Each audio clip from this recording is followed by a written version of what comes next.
We're coming up at about 2:02. So for the sake of time, since we only have an hour together today, I think we'll go ahead and get started if that's okay with everybody. Um, my name is Denise Cross, and I'm the director of the collections recovery, servicing and recovery for LexisNexis Risk Solutions. And I want to thank everybody for joining us today. It's obviously, I think a very hot topic in today's market. As you guys know, the past few years have been interesting, right? I mean, to say the least. We've had lived through a pandemic, coming out of a pandemic, which, we saw record levels of voluntary payment, not much delinquency. Folks had a lot more money to spend on their bills than they do today. But, as we know today, we're facing a different market, right?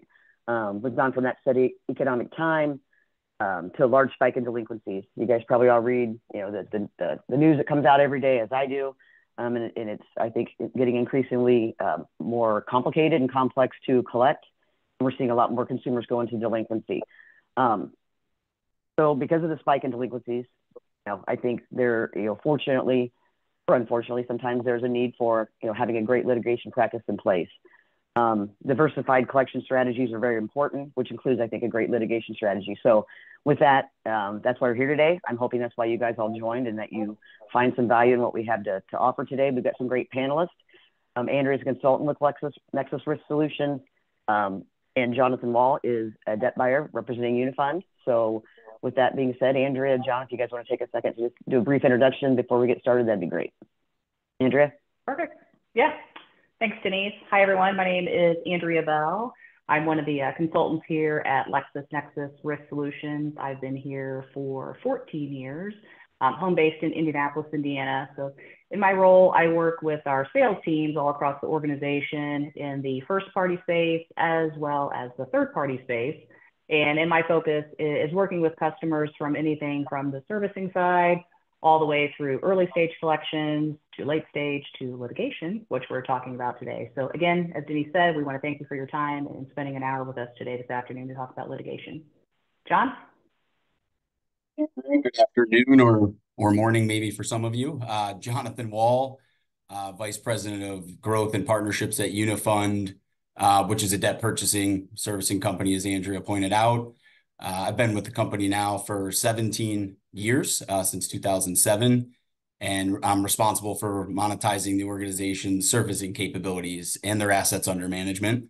Do that by procuring strategic multi-platform revenue and recovery partnerships, among many other things across the organization. But looking forward to the conversation today here with you all. Denise? Perfect. Thanks, John and Jonathan and Andrea. So with that said, we've got an excellent panel here today. I think you can see there's a lot of experience represented here. So with that, we'll get started. We've prepared a few questions to kind of just walk through what we consider important aspects of a litigation legal strategy. So first question I'm going to throw out there today for you guys is, we just described changes in the economic landscape make it necessary for folks to consider creating, having, implementing, changing, restructuring a legal strategy, right? I think we probably have some on the phone that have a legal strategy, some that probably don't, some that are considering it. So as they kind of look through determining whether they should create a legal strategy, what do you guys say are the key reasons that they should? But why should they implement a strategy? I mean, for example, is it to accelerate dollars collected, to secure the debt from lengthen the statute of limitations? Is it for our third-party friends on the phone? Is it for use in as a selling factor to creditors that might be considering placing and may have a requirement that a legal strategy be put in place? What do you guys consider some of the most important and valuable reasons to have a litigation strategy in place? Jonathan, you want to take that first, since you're practicing and have a good legal strategy today? Absolutely. I think the way I would put this is, anybody that's been around the collection recovery industry long enough, I guess I could say that as being in 17 years. I think you realize that you have to have a legal revenue recovery channel. It's essential to have a balanced or complete recovery strategy. It also, among the things you mentioned, after you've exhausted voluntary effort, having a solution in place, where you've already exhausted the voluntary effort, to resource an involuntary channel, and often through legal, it's structured as a forced payment model, meaning after you litigate the account, there are things that the court forces through the process, like garnishments or liens on properties, etc. So no, I would characterize it as, one of the key reasons to have it is it's one of the arrows to have in your quiver when it comes to a balanced recovery strategy. Anything to add there, Andrea? Yeah, absolutely. So when I'm working with customers and we're kind of whether if we think in terms of someone I is approaching the subject of having a litigation strategy, and if we're thinking through, it's an additional revenue stream really at the end of the day. So when you think of the path that an account can go through, if you're a first party, you might keep it in house, right, and have your own recovery strategy and park it there for a little while, or you can send it to agency or agencies and have competition amongst them. You could decide to do a debt sale.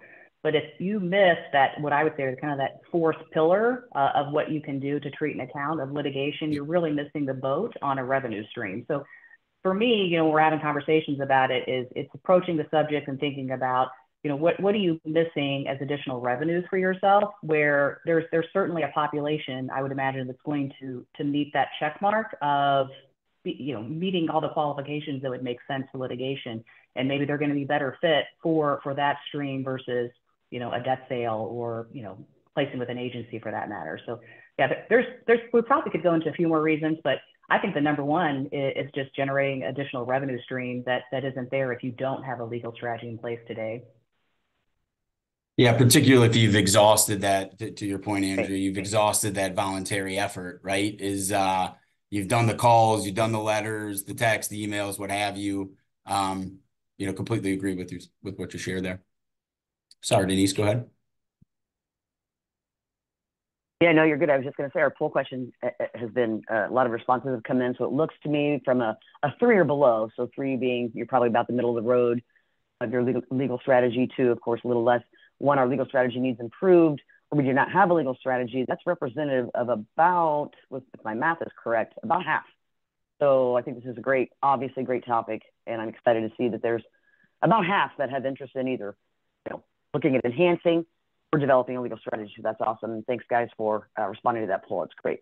So, thanks for those answers, guys. I think it is obviously necessary to have a legal strategy, or we probably wouldn't be having this webinar. So now that we've kind of established that there's, the key reasons for kind of implementing a legal strategy, what are the biggest obstacles when you're developing a legal strategy? Jonathan, from somebody who's practicing it today, you have a legal strategy. Andrea, kind of from the side that you're working with customers and you're asking and understanding what those objections are, if you guys could kind of both give a little bit of feedback on what you think the biggest obstacles are when developing a legal strategy. Is it the availability of the legal network? Is it lack of data? Is it uncomfortable? Right? Is it reputational risk concerns? What do you guys, how would you guys like to add to that, Jonathan? Yeah, I think it's a lot of the things that you shared. By way of example, do you want to insource that? Meaning build it on your own or outsource it? There are companies like even Unifund that can manage that on your behalf and manage the entire process and have years of experience doing it ourselves. But the obstacles I would say are that there are always with any new sort of recovery strategy, there's risk concerns to weigh. If done right, you could avoid a lot of those risks. There's certainly a costs associated with legal, unlike not that there aren't costs on the voluntary side, but with legal anyway, there's things like court costs or verified assets that come into the equation. It could just be as the unknown or unfamiliarity with the process. So those are some of the key obstacles I would say that we'll hear folks share when considering a strategy. Is there one of those, Jonathan, that when you guys set up your legal strategy, you're currently always enhancing it, right? You're enhancing that attorney network that you guys have that's awesome. What would you say is probably one of the biggest obstacles if you had to pick one? And how would you advise folks to kind of overcome that obstacle?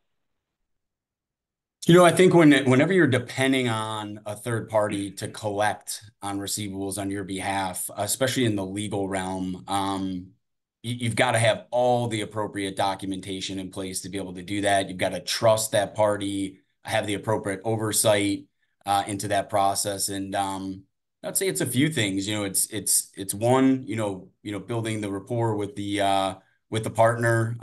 Again, speaking from a debt buyer or servicer perspective, we've learned a lot over the 30 years plus years we've been in business, been litigating consumers for over 20 years.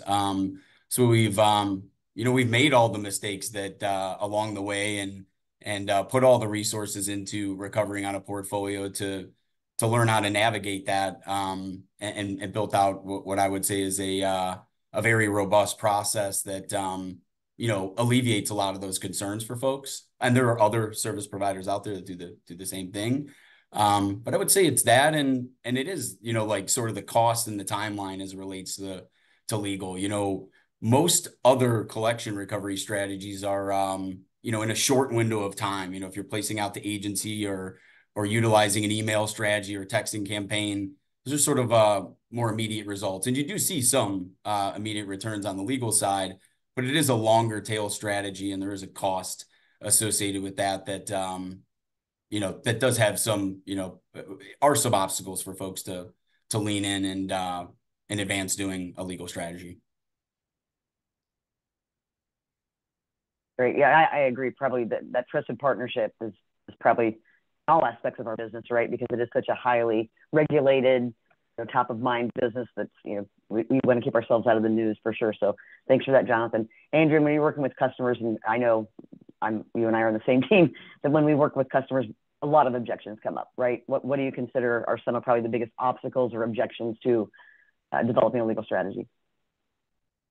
When I think of the conversations, and I'm sure we're having very similar conversations, is probably the top two, because if you think about it again as LexisNexis Risk Solutions, right? They're coming to us to solve a problem that they know we might have on the data and content side.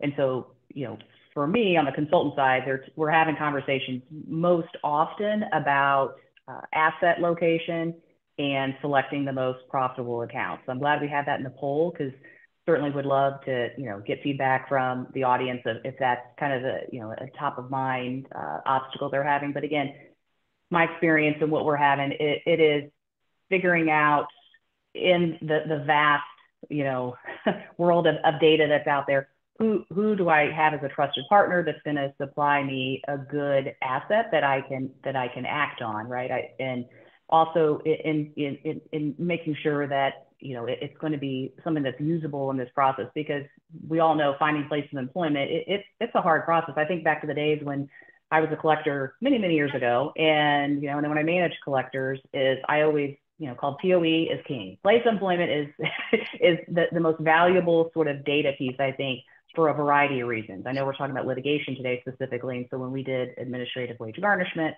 it was extremely important and just such a viable tool to be able to act on. So when I am speaking to customers and they're coming to me and we're talking about it, it is what can we add to either what we're currently doing that you can supplement this and put in additional kind of strategies for us to be able to kind of waterfall those places of employment. And probably the second one then would be is definitely selecting accounts.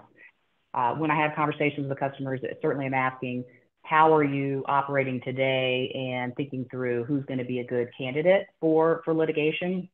And a lot of times I have a variety of answers that can come across that. So a lot of times I'll hear things such as balance. I have attorneys that are in those states that I'm going to be able to sue in. Looking at I see maybe I have a place of employment I had before. I've found an asset on the account.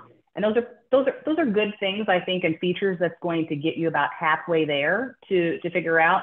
But there's so much more you can do to really analyze a consumer, I think, from a scoring and profitability type index score, where you can actually layer in analytics and be kind of smarter with that decision and more precise on figuring out who's going to be better through the litigation channel. So again, scoring, selecting accounts, finding the right assets and right mix of those assets are probably the top of mind for me of what are the biggest obstacles I hear from customers that I'm speaking with.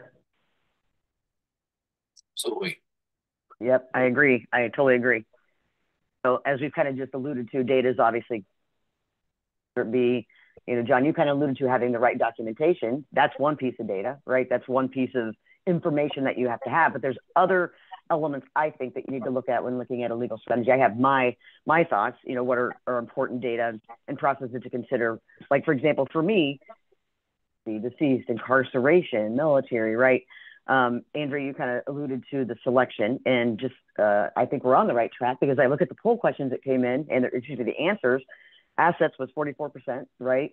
The profitability came in at 35%, and a legal network came in at 26%. So I think we're definitely hitting on the right things. I want to kind of expand on those a little bit more, if you don't mind. What do you think, or what do you consider in being a practitioner of legal today? Right, you're doing this every day. Important type of processes and data to look at when you're implementing your legal strategy. No, that's like perfect segue, right, from the responses to the polls, because it's one thing to have what objections they have, but what are the or what are the biggest obstacles, and obviously picking and choosing the right accounts. I often use the simple cliche of garbage in, garbage out, right? You of course have to have the basics in place of scrubbing out any bankruptcy, deceased, military, fraud, things that are past statute of limitations for sure. But then being able to select the right accounts that have the highest propensity to pay is very key. So, if that's, locating of assets, if that's, understanding a deeper understanding of where the consumer resides, if they own a home, they have a job, things that Andrea just mentioned. But also, putting it through that legal process and selecting the right accounts is certainly one thing. And then having all of the data behind it, like account statements, the payment history to validate the balance. As I pointed out, any known assets. If they're a litigious consumer, there's all sorts of scrubs out there to kind of keep, keep from the garbage in, garbage out. The cleaner you get the inventory on track when you're putting it through the legal channel and weeding out what you shouldn't put through that process, the better outcomes you'll have. Yeah, no, I agree. I think there's the obvious ones, and then probably what I would consider the not so obvious, right? Like looking at the bankruptcy, deceased, to your point, the litigious debtor. We like to call it contact risk. So Andrea, what are your thoughts around that? Yeah, I mean, if you're not doing that already, which, upstream, because again, we think of that workflow, we think, upstream, what are you doing? If you're first party, what are you doing in servicing? What are you doing in early stage collections? If you're third party, right? If as those accounts flow in, right?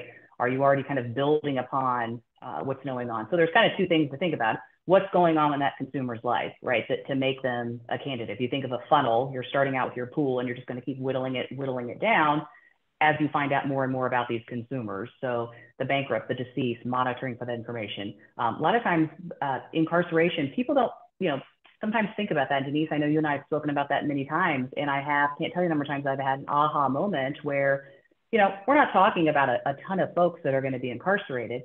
However, if I've saved you time and efforts by doing a simple scrub and letting you know someone's incarcerated, that's just so beneficial to you to understand something simple like that.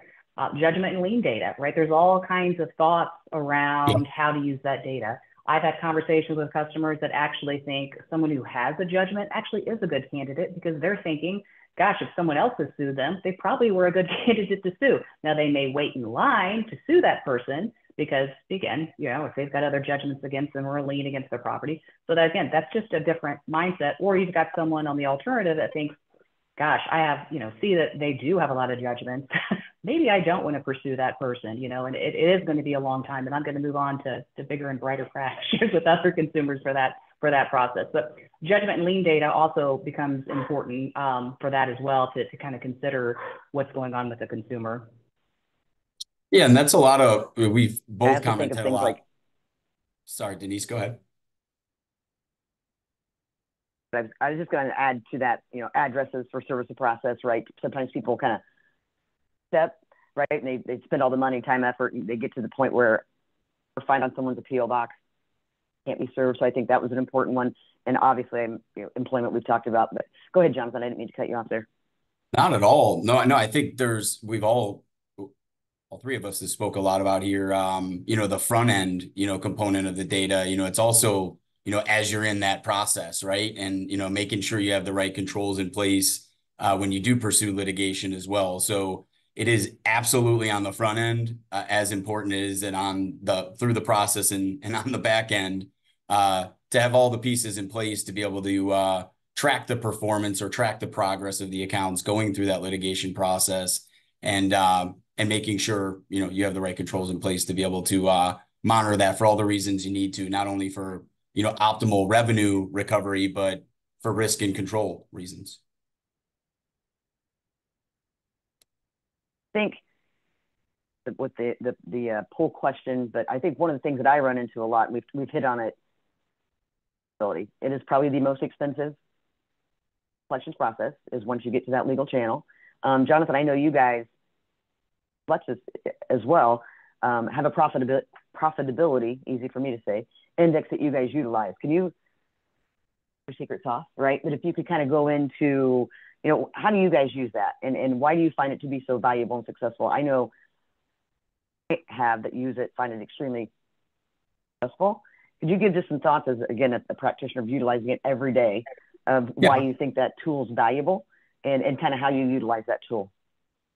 Well, I think in simple terms, it's taking years of performance data and applying it to your account set. So, for those that are newer into the litigation process that are on this call, you'd rather not have to figure all that out, right? Is if you can leverage a score or capability that is at your fingertips that can that you could press a button and get a return result from on the front end. That makes for a nice, easy way to separate wheat from chaff, if you will, is be able to identify right away quickly, especially in the business we operate in. I'm assuming for the most part, for those that have joined us today, we're talking in thousands or tens of thousands or hundreds of thousands of accounts. And so to be able to utilize a score, provided you have the right data input to get a score output, it's very key, to be able to make an instantaneous high level decision,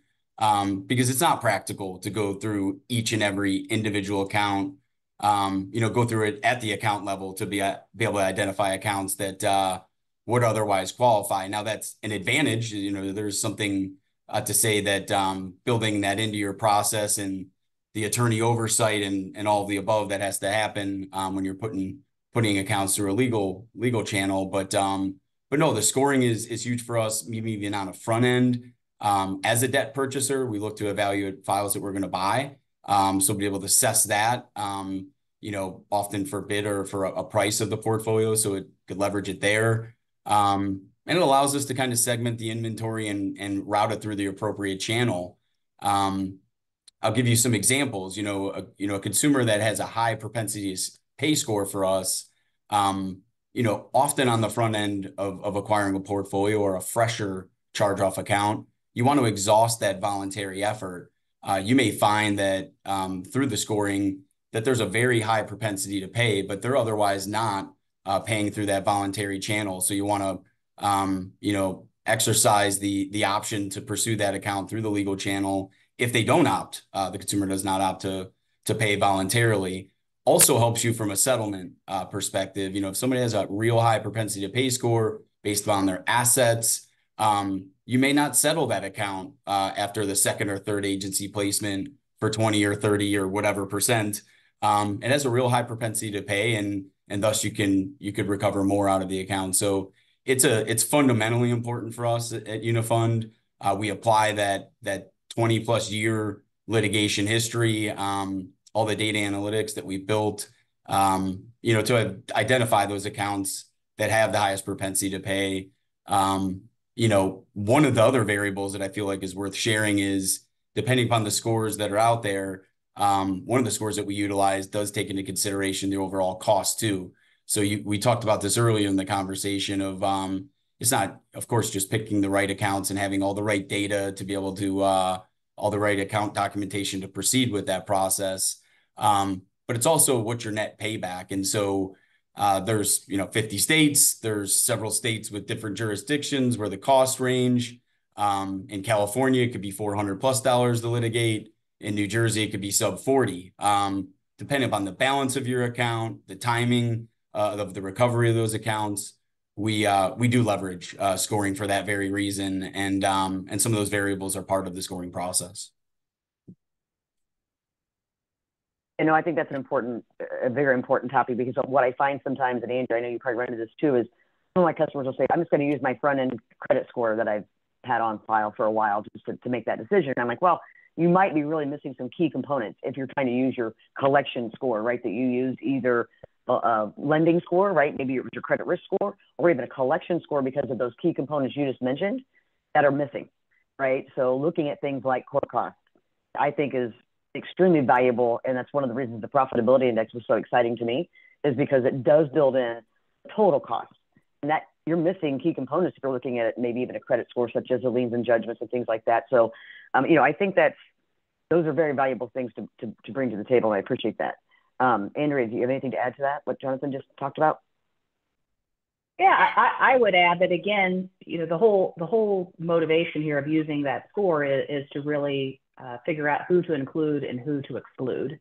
When you have, again, analytics behind it, and you're looking at the individual consumer and looking again at like you said, you can't rely on a score that was given months or even years ago. That behavior, that activity that's going into the consumer's life could have changed tremendously. And so you really do need to relook at them when you're qualifying them for litigation. My other comment on that too is that there's also just different applications on when and where to use this score. So in the first party space, sometimes we think actually upstream before charge off using a score to make a decision. You might not even have to go to litigation. It's a good tool also to think about if you've qualified people that are going to fit into that, and you're prepared to take that action on them. And of course, as we all know, if you say that, you're going to actually have to follow through. But I can't tell you the number of times, even in my own prior life, in collections, where we knew we were going to take this path, and we started to have that conversation around litigation. How many people were now kind of more motivated, realizing they're going to be selected for litigation should they not resolve this debt with us. So I think it can be used as a tool, one, to obviously select accounts, and once you've selected them, start having that pre-legal discussion with them about what can happen. And then obviously it comes to that, that's the decision that's made. That you're going to make a good decision on this particular person. Again, they may have the ability, maybe not willing to pay, right? Are kind of where those folks fit in. And then again, the other school of thought is the account's charged off.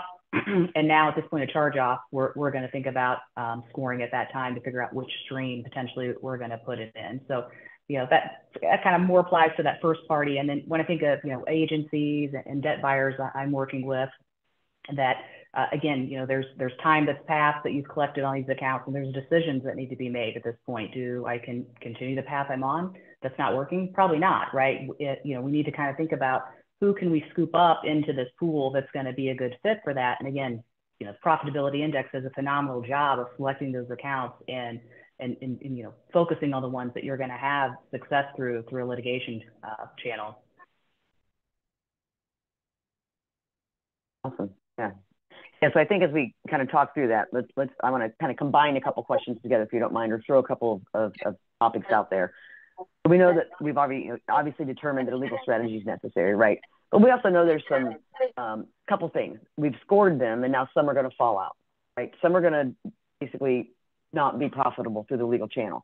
But we also know there's some steps that you take before you even get to the consideration of the legal channel, which I kind of consider your pre-legal strategies, right? Let's kind of couple those together. And maybe, Jonathan, this is a great question for you, because again, you're practicing this every day. What do you do, or how do you handle kind of some of your pre-legal strategies in combination with those customers that you've scored now and have determined legal is not the right path for whatever reason? They score, less profitable, et cetera. What are kind of some of your pre-legal / those fallout strategies that you guys do today at Unifund? Yeah, I would phrase this, I guess, there are true, sort of pre-legal strategies, and then there's just what you're doing before you make the legal decision or go down the legal path. And so at the end of the day, I could speak for Unifund on this, is that, try to be consumer centric here, right? Provide all the optionality to the consumer. We deal mostly in post charge off at Unifund, predominantly in post charge off world. So, providing the consumer all of the various ways to be able to pay, whether that's online, whether that's in a stretched out payment plan, alternative payment that we've developed here at the organization. But if you've afforded all of those options for many months or different cycles or even years, and you've identified the accounts that still have this high propensity to pay that otherwise did not voluntarily pay you, that's what I would say a lot of folks think of as like a pre-legal strategy, is refer it to an agency.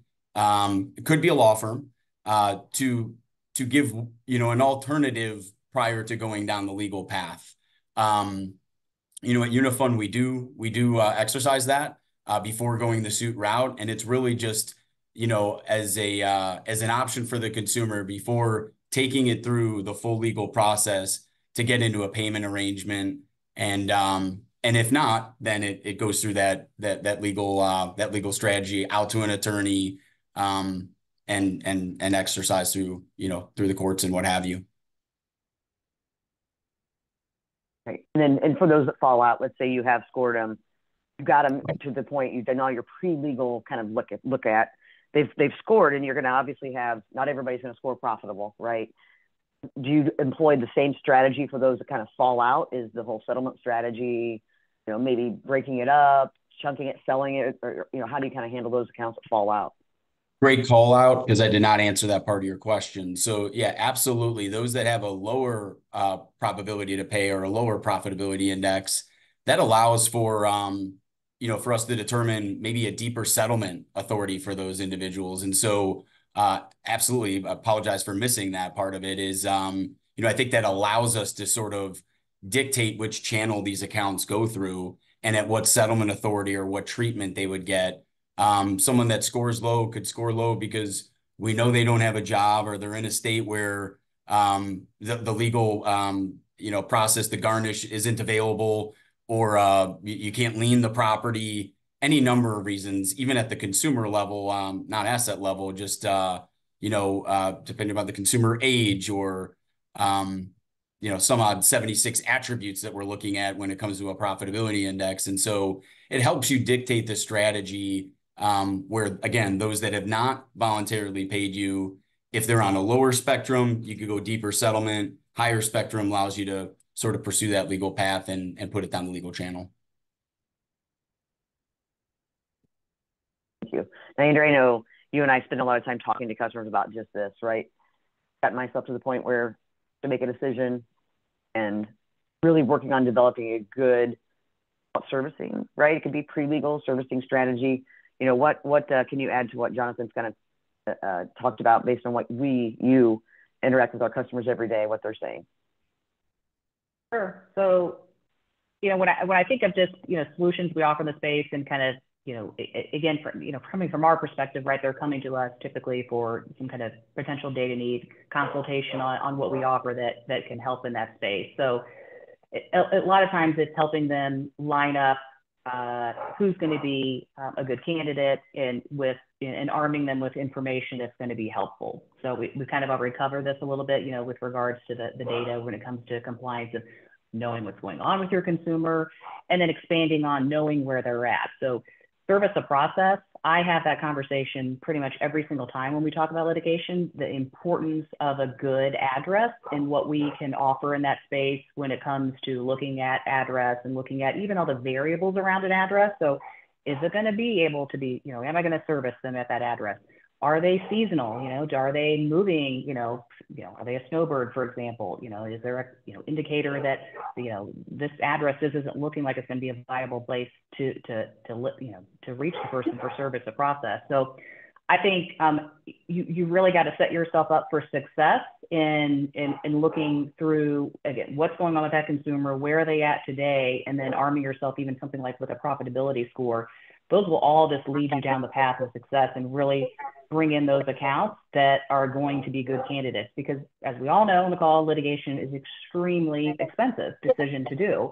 And so you're really trying to whittle down those ones that as best as we can that are going to fit that criteria and have success to that, because we know, again, if it's going to be a long road down the path, we're talking 2-3 years, right? To go and actually see kind of recoveries come through a litigation channel. It's very robust. It's a great channel, but we know that the runway on that is a long time. So you've got to line yourself up as best you can with good data, with good decisions on those accounts to make sure that the outcome is going to be what you're expecting. Cool.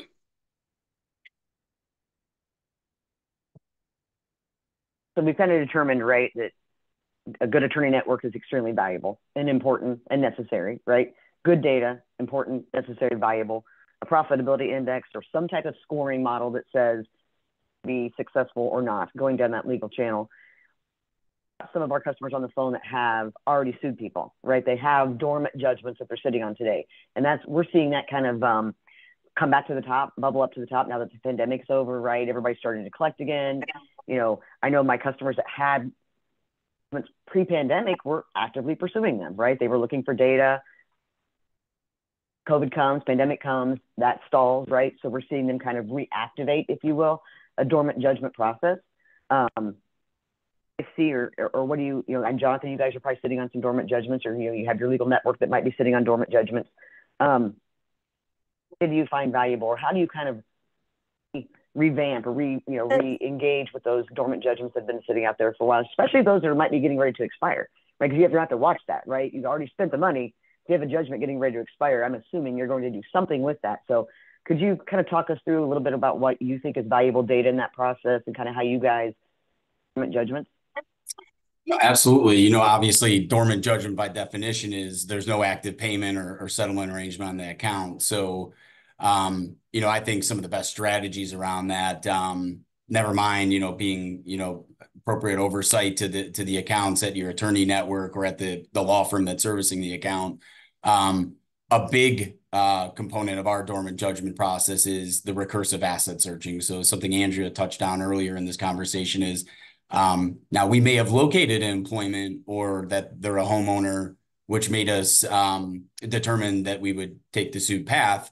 But things change, right? The consumer could have lost that job, found another job, maybe moved, what have you. So keeping that on a recursive asset search is something that we utilize, by way of our partnerships, even with Lexus, to verify if the consumer does own a home or has bought a home, has a job. Maybe in some jurisdictions, if they have a bank account, there are remedies for each one of those assets. And so to take an account from dormant to active, keeping it on a watch for locating assets is, I think, a big component to our dormant judgment strategy. The obvious ones would be in regular communications. It's not you just set it and forget it. You get a dormant judgment. I would say, we integrate settlement strategies or communication and lettering strategies with our network. So that way it's not just sitting dormant without any communication from us. So I would sum it up as those two things, right? Is the recursive searching and the continued communication with the consumer. And on the things that we learn about that consumer over time too. Do they respond more to email or text or letter, what have you? Is it aging to a point where we would take a deeper settlement on? All those things I would say are best practice to remedying any dormant judgments. One other thing you answered. One other thing I'd like to add there. I was getting ready to ask you. Yeah. Please go ahead, Denise. Going right down the right path. All the questions I was getting ready to ask you hit them. So I guess my only question before you continue is settlement strategy post judgment. Your point, you get a judgment, it sits. You're actually looking for address changes, obviously the bankruptcy, the deceased, obviously employment data, but you do allow your attorney network to offer settlements throughout. Yes, but we do. Now, again, we may segment that on a various reasons. And I guess by way of example, if you have an account that's been dormant for several years, maybe and you're approaching in a year from something you mentioned, the expiration of that judgment, you may take a deeper settlement. You may also want to assess whether they have assets before you renew the judgment, because that's an additional cost that you're taking on. And if you're managing, hundreds of thousands of accounts like we will, that can add up. And so we're very selective on that. The only other thing I was going to flag from earlier, and I think it is, I'm sure others do this, but it is fairly unique to Unifund, is, we keep it on an MLS data watch. So like a consumer that is a homeowner, if in a state like Ohio, you could secure a lien on that property, if that consumer were to sell, and we've got a 10-year or 15-year-old judgment, I think having that sort of information, knowing that the sale is happening, pushing that out to your legal network to make sure that that lien is secure and that we're in line to be paid is, especially with homeowners, it's been a very successful channel for us. And again, among all the other things you need to do to manage a legal network, we talked about the compliance scrubs. We've now addressed it on the asset front, but I think it's also segmenting that inventory and monitoring it in a way that presents the best outcome depending upon the state, the jurisdiction, and the status of that account. That's a great one. MLS, that's a great, I think people sometimes forget about property. I know, for example, you mentioned Ohio, Indiana is the same, right? Judgment, it results in a lien, right? And it's on the property. So that's a great one. And I just want to talk about attorney network, just add a little question. So we know there's a lot of regulatory at the state level, right? State laws are all, it's not just federal laws we have to be watching when you're in all aspects of collections, but specifically speaking to the legal channel. Is that something you have your attorney network kind of responsible for, is watching and understanding and knowing all of the regulatory constraints in each individual state? Or is it something you guys do? Or how do you kind of manage that regulatory oversight at the state level for litigation? It's both. We've got a robust compliance, program here. We're involved, on the compliance team side at various, industry associations to stay ahead of those changes. But no doubt, it works the other way too, where our law firms who are in those states or in those regions that see case law or see trends, that it's a partnership, and an open line of communication has to be had with the right legal strategy. If you're, managing that directly with the law firms, or if you're utilizing a third-party servicer like ourselves, you want that servicer to have the controls in place to watch out for trends like that. Not only, managing that from our office here, but having the open line of communication with the attorneys that are collecting on at the state level. Absolutely. Just in some conversations I had last week around this, that was top of mind, right? It's just really trying to stay, every state makes a different decision, right? And just staying on top of those. So thanks for that. Andrew, did you have anything that you wanted to add to that? Yeah, on the attorney network, when you think of the post-judgment, I've had conversations with the customers where they might pivot their decision from, in putting the sole responsibility of finding assets in with the attorney network, again, for various reasons of conversations we've had. But they might then start to think, well, I've selected this account at some point, and if it's come dormant here, I have the full capability on my side to do my own asset searching, and then feeding that over to the attorney network. So there's even been discussions around that, of bringing some of those to life through kind of taking things and matters, if you will, into your own hands, of doing your own asset searches, to kind of think about refreshing those accounts if they haven't been viewed in a while for again, whatever reason. But certainly it helps customers in that space with capturing a new kind of data set there of assets they haven't looked at before, place of employment, verified bank information, to again pass it over to the attorney network to kind of revive some of those dormant judgments in some of those cases. Yeah, we watch, by way of Yeah, example, recent conversations is we watch, any duplication there too, right? If your attorneys if any one of your attorneys is utilizing a vendor that you otherwise or we would otherwise have in our waterfall, I think again having that open line of communication is very important. There's also the element of, certainly at least again the way we're structured. Attorneys are incentivized where they're working our inventory to compel payment because obviously that's how they get paid. But there is an argument to be made that them inheriting or taking on some of that cost could be cost prohibitive for them. So I think when you're developing your legal strategy or working with your legal network, making sure you have that open line of communication with your firm network, because if they were to stop by way of example for searching for assets because it is cost prohibitive based upon their contingency fee rate or what have you, you want to be able to make sure that on our end anyway that we're promoting the research for assets, providing that to them, and taking something that's otherwise dormant into an active status and paying. absolutely. And I think just going to add, maybe this is another question for you, Jonathan. I know there's a couple of different schools of thought, right? Do I front court costs and do I front the cost for them to do the searches, have them for it, right? And then take it out of first recovery. Yeah, there's for the most part, court costs are usually taken out of recovery before any fees are split.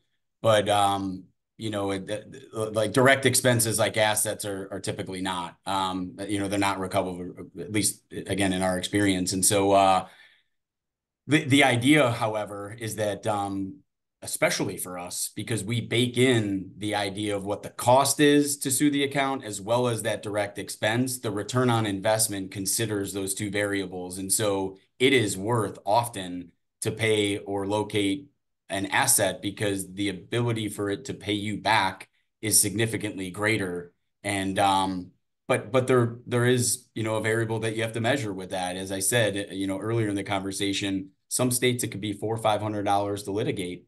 And if you're putting $1,000 balance or an $800 balance through that litigation channel, and you have that kind of cost plus asset that could be $100 or $50, whatever it may be, that can move the denominator a lot, and the ratio of where that profitability index would indicate it being profitable. So something that we absolutely consider, and very much part of our process.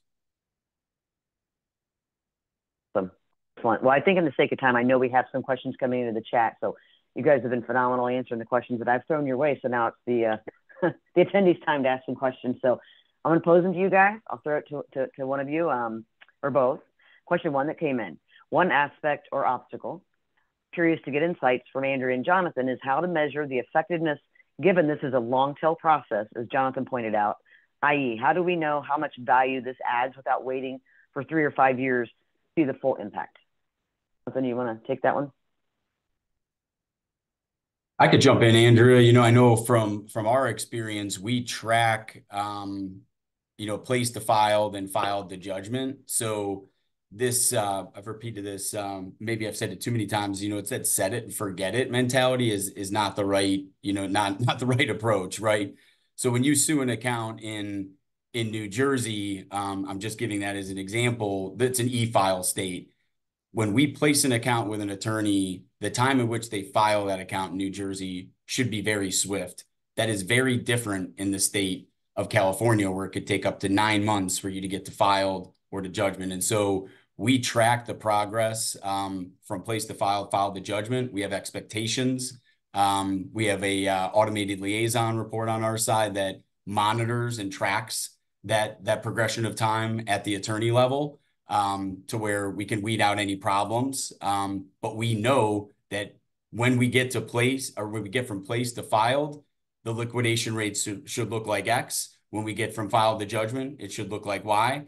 And thereafter, it should look like Z. And we hold, our network firms accountable to that process to make sure we're on track for the recovery that, we forecasted from the outset of how we would expect that how that we would expect that portfolio or that account or what have you to recover through its life cycle. And so timing is something that we track in order to meet the targets that question. I think the root of the question was profitability and how do you know throughout that time process? That's how we do it. You wanted to add to that?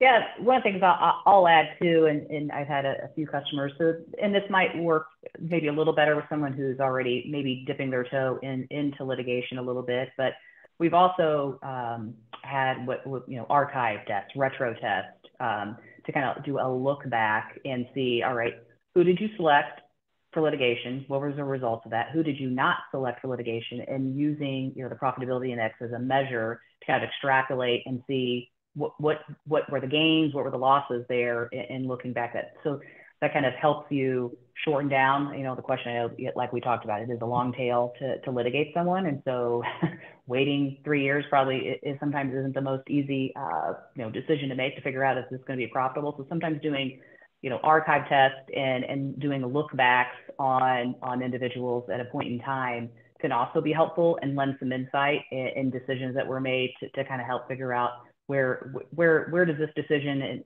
need to be made as far as particular score cuts, for example, and again, scooping up, like I talked about, those people that you missed to begin with, or those that maybe you made a decision on that you shouldn't have done. So that would be another way how I've consulted and helped customers in trying to figure out truly what is effective that they're doing today, and then kind of expanding on and bringing more people into that litigation channel, or for that matter, excluding people, right? It works both ways, really. Absolutely. And I think that question definitely lends itself to some type of score, right? Some type of profitability, and making sure that you have a good, solid data package in place. It's one thing to know someone's profitable. It's another thing to not be able to serve them, or, find that you get into the legal channel and it's unsuccessful. So I think that definitely leads itself to that. Second question that came in, or question I'm seeing, Jonathan, directly for you. You mentioned that you obtain in MLS data. How do you obtain that data? What does that look like? Does someone think that I'm going to share how we get that proprietary info? No. Yeah, we subscribe to that. If I understand the crux of the question is how we integrate that into our process is, of course, we get access to it. The way that we're set up with our network firms is their systems report into ours. So through an EDI, statuses flow back and forth across a wide array of variables. And one of them is when we do identify an account that is a home in our system, the consumer's a homeowner, it's placed at ABC Law Firm. We burst that information out. It's part of our automated liaison process. And maybe to unpack that a little bit, it's an electronic process, an automated process that recognizes those accounts, where they're at which law firm across the country, and burst out to them across the EDI that is that's a pending home sale status. We also do it on a manual basis on follow-up too, just as a second, sort of wave of precaution. But that's how we do integrate it. That's why we didn't touch on this much through this conversation. But it's one thing to decide if you're going to insource this versus outsource it. Pick the right accounts to get them through the appropriate channels. But then it's the follow through that and having the insight and the transparency into that process. And technology serves an important role in that. We have integrated that throughout our process, and things like MLS data allows us to not pick up the phone and call ABC Law Firm, but push that across. They pick it up on their system and their process, and away you go. But again, a back end, sort of support to that is follow up manually. Hopefully that answers the question. I think it does. And I know we have about 4 minutes left. I'm going to throw this last question out to you, Jonathan, because again, you're actively pursuing judgments today. For dormant judgments that you have, do you prefer an employment, sort of garnishment, or banking information on the consumer, or both? If given that option, it is both, but it just depends. Certain states you can garn at bank or employment, and other states you cannot. I would argue an employment is always valuable info, even if you can't exercise a garnishment. I think Pennsylvania is one of those states. But someone that has a job versus someone that does not may be more valuable for us to know that, someone that's working, we know they would have, an established income versus someone where we feel like maybe is unemployed, may dictate, lesser profitability. And so I guess to answer that as simply as possible, having both a place of employment and a bank is valuable, is the most valuable. But again, it would just depend on jurisdiction, how you can remedy or exercise on those assets. Absolutely. Yeah, I definitely look at non-GARN states as I'm probably going to go bank account, right? Because I can't, a POE is not going to do me a whole lot of good if I can't garnish their wages, right? Like Florida, Texas, North Carolina, South Carolina, et cetera. So, thanks for that. One last question. I think we've got about 3 minutes. Is do you recommend closing a dormant judgment and having another law office enter their appearance? So substitution of attorney, or do you try to get other asset searches? Was that posed to me? Or to anyone? I think probably yeah. Sure. No, I think we've done some interesting studies on this. I think in the industry, it's like, over a few years, if it's at a particular firm and it's non-paying, generally that account gets recalled. In our experience, we've done some studies on this. If you keep a robust recursive search in process, you could see steady payer base or new payer base over time, meaning new payers every year. If you've got the right, if you got the right recursive search process, it does make for keeping the account at the firm valuable. Because when you're moving accounts from one firm to another, not that we don't do that, we do. But there is work involved in all of that, from transitioning from one law firm to another. And so for that reason, we're kind of a little bit of both in that. But I think from a recovery perspective, that recursive search is something, that I'd point to for why we keep accounts generally with our law firms. Like a time cutoff, is that, or like, okay, is all your law firms, let's say you have 5, making this up, do they all keep an account for a year? Do you, just based on a lot of different variables there? Yeah, I would say across the board. Maybe across to kind of speak in general for across the industry, it's typically 24 months or 18 months post judgment. If you're not getting a payment status, often those accounts will want to, generally folks will recall those from the firm. As I said, for us specifically, we see if you have the right recursive process in place, the work and the lift to move it from one group to another, has its profitability breakdown, right? Because there's a lot more work and effort that goes into it. Now, you could have instances where you feel like your firm may not be really working the account, and absolutely that's something you'll want to move inventory from one group to another. One man's trash could be another man's treasure. More attention to it, but I would say in our experience, we've built a real strong legal network and legal partnerships across the country where the way that we recursively search, proves to be valuable for us to keep the inventory where it was placed. Great. Thanks for that. Well, looks like we're at time. It is 3:00. So Jonathan, Andrew, you guys have been great. I appreciate all your feedback, your willingness to share. Obviously, you guys have got some great experience in this market, and it shows on today's call. I want to thank all the attendees for coming. Hopefully you found some value in what we had, had we had to offer today. Obviously, I can't speak. You get a copy of this recording in your email if you're registered for this webinar. And again, I appreciate everyone's time today, and have a great Thursday. Have a nice weekend. And again, thanks for coming, guys. Thanks all. Thanks, Denise, Andrea. Yep. Thanks, everyone. Have a You good guys. rest of the day.